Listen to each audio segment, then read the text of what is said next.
নমস্কার। আজকে একটি খুব সুন্দর বিষয়ে আলোচনা করব। সেটা হচ্ছে ভক্তি মার্গের বিষয়, আধ্যাত্মিক বিষয়। তো বিষয়টা হচ্ছে রাধা কৃষ্ণ, প্রেম, ভক্তি ও পরম সত্যের চিরন্তন প্রতীক। এই বিষয় নিয়ে আলোচনা করব। তো আশা করি বন্ধুরা আপনাদের বিষয়টি ভালো লাগবে।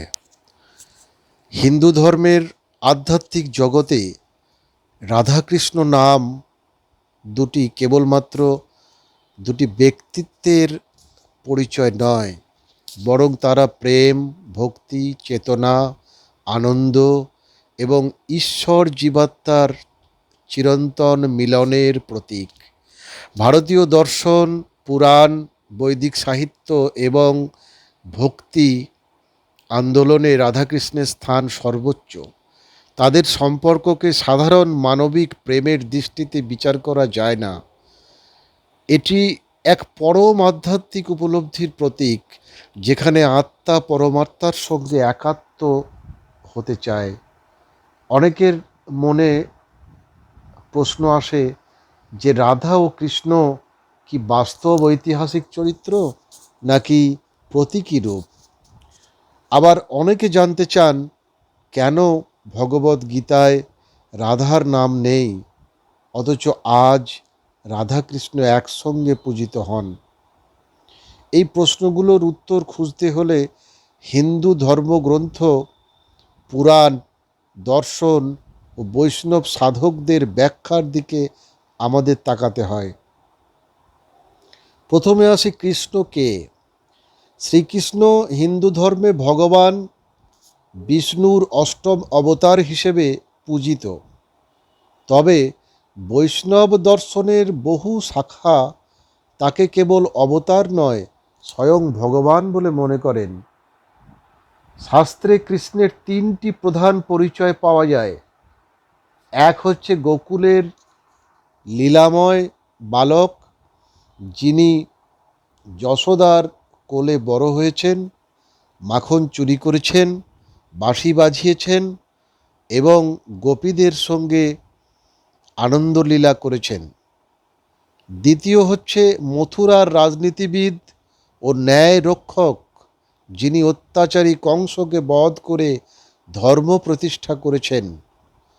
তৃতীয়ত হচ্ছে কুরুক্ষেত্রের যজ্ঞেশ্বর, যিনি অর্জুনকে ভাগবত গীতার মাধ্যমে কর্ম, জ্ঞান, ভক্তি ও আত্মার অমরত্বের শিক্ষা দেন। এই তিনটি রূপ মিলিয়ে কৃষ্ণ হলেন প্রেমের দেবতা, ধর্মরক্ষক, যোগেশ্বর, পরম ব্রহ্ম ও বিশ্ব চেতনার প্রতীক।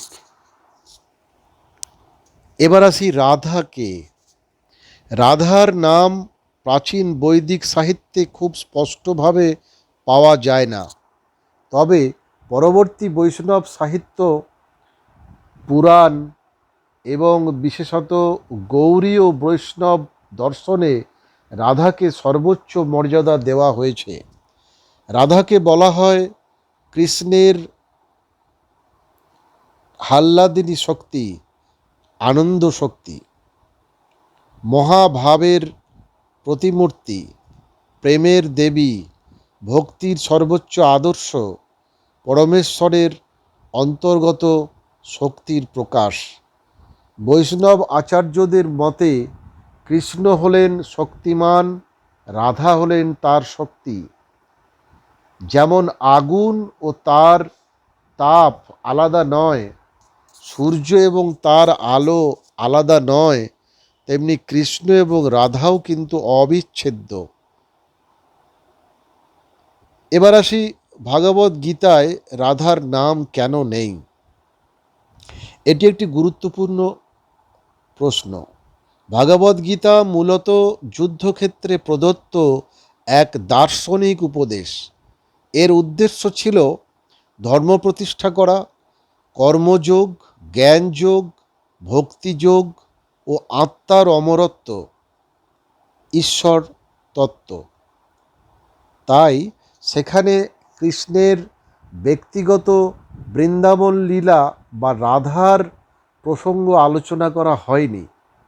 অন্যদিকে রাধার মহিমা প্রধানত পরবর্তী বৈষ্ণব সাহিত্যে, বিশেষ করে ব্রজভক্তি ধারায় বিস্তৃত হয়েছে।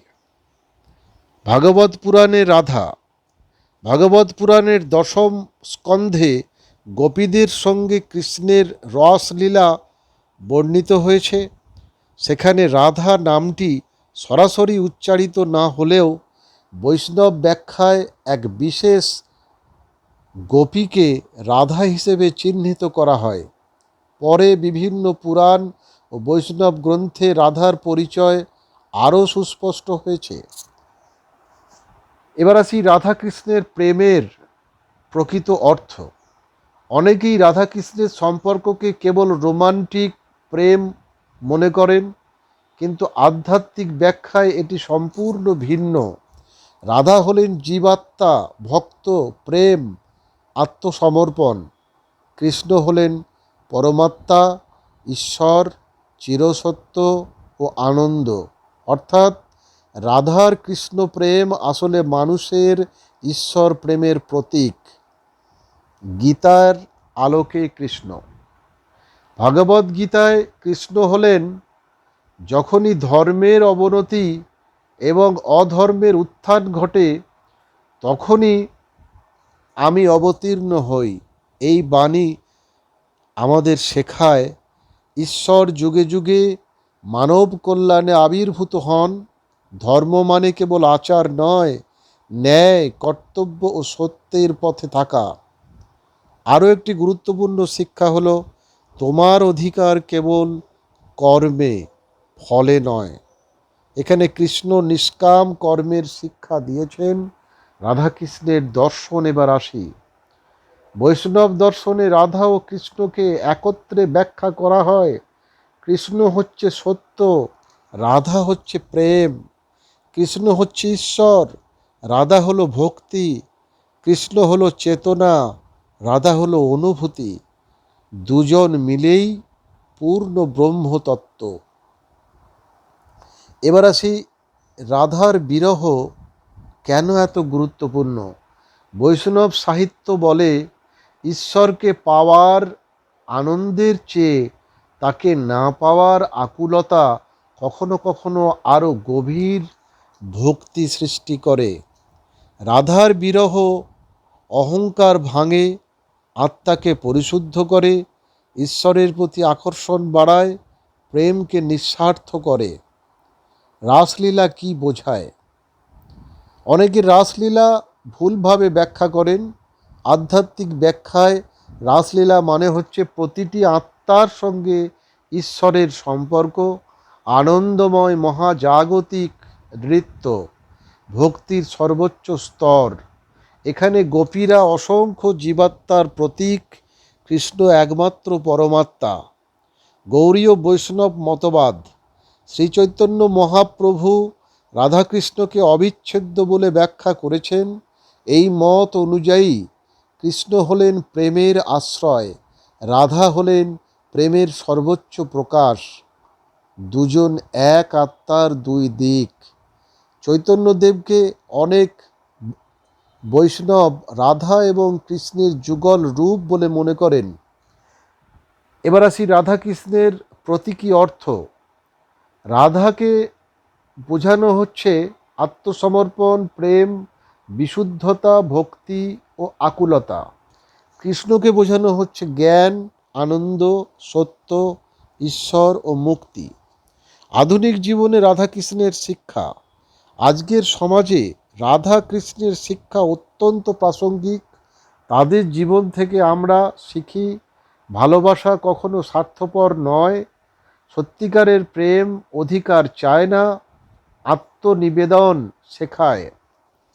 ঈশ্বরকে লাভ করতে হৃদয়ের পবিত্রতা প্রয়োজন আছে।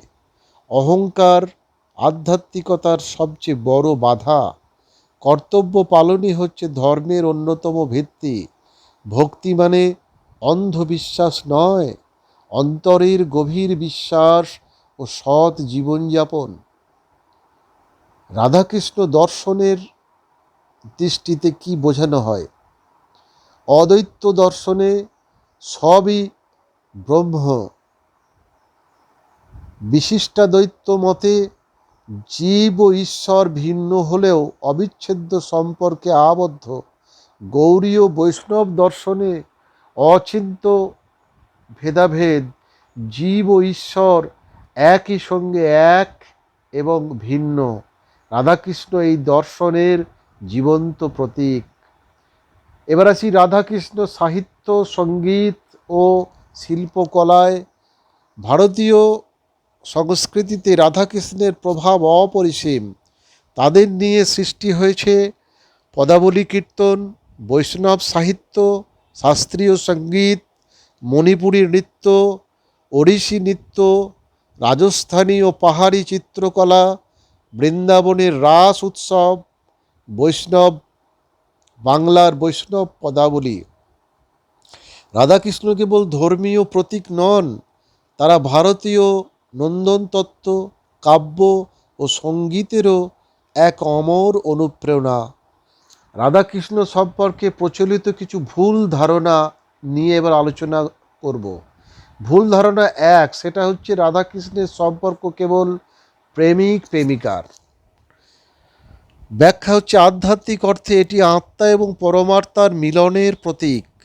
ভুল ধারণা দুই, সেটা হচ্ছে রাধা কেবল লোক কাহিনীর চরিত্র। ব্যাখ্যা হচ্ছে রাধা তাত্ত্বিক মর্যাদা, পরবর্তী বৈষ্ণব দর্শনে অত্যন্ত উচ্চ, তিনি ঈশ্বরের আনন্দ শক্তির প্রতীক। এবার আসি ভুল ধারণা তিন, ভগবদ্গীতায় রাধার উল্লেখ নেই তাই তিনি গুরুত্বপূর্ণ নন। ব্যাখ্যা হচ্ছে গীতার উদ্দেশ্য ছিল দর্শন ও ধর্মশিক্ষা, বৃন্দাবনের প্রেমলীলা তার আলোচ্য বিষয় নয়। রাধার মহিমা পরবর্তী ভক্তি সাহিত্যে বিশেষভাবে বিকশিত হয়েছে, তাই ভগবদ্গীতায় রাধার নামের উল্লেখ নেই। পরিশেষে বলা যেতে পারে রাধাকৃষ্ণের কাহিনী কেবল একটি প্রেমের গল্প নয়, এটি মানব আত্মার ঈশ্বর অন্বেষণের চিরন্তন রূপক। কৃষ্ণ আমাদের শেখান জ্ঞান, কর্তব্য, ন্যায় এবং ভক্তির পথ।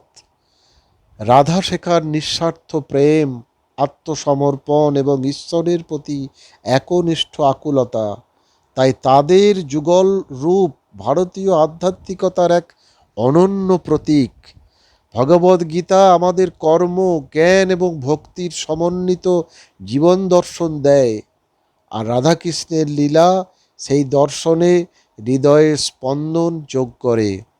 একদিকে কৃষ্ণের বাণী মানুষকে জীবনের কঠিন বাস্তবতার মুখোমুখি দাঁড়াতে শেখায়, অন্যদিকে রাধার প্রেম মনে করিয়ে দেয় যে পরম সত্যকে উপলব্ধি করার জন্য কেবল বুদ্ধি নয়, নির্মল হৃদয়ও প্রয়োজন।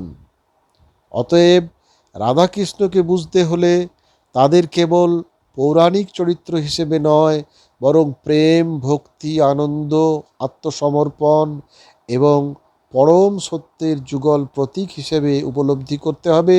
সেই উপলব্ধিই মানুষকে আত্মশুদ্ধি, মানব প্রেম এবং ঈশ্বর প্রেমের পথে এগিয়ে নিয়ে যায়, যেখানে প্রেমই ধর্ম, ভক্তি সাধনা এবং ঈশ্বরই জীবনের চূড়ান্ত গন্তব্য। ধন্যবাদ। হরে কৃষ্ণ, হরে কৃষ্ণ, হরে কৃষ্ণ, রাধে রাধে, রাধে রাধে, রাধে রাধে, জয় রাধে রাধে, জয় রাধে রাধে, জয় রাধে রাধে। হরে কৃষ্ণ, হরে কৃষ্ণ, হরে কৃষ্ণ,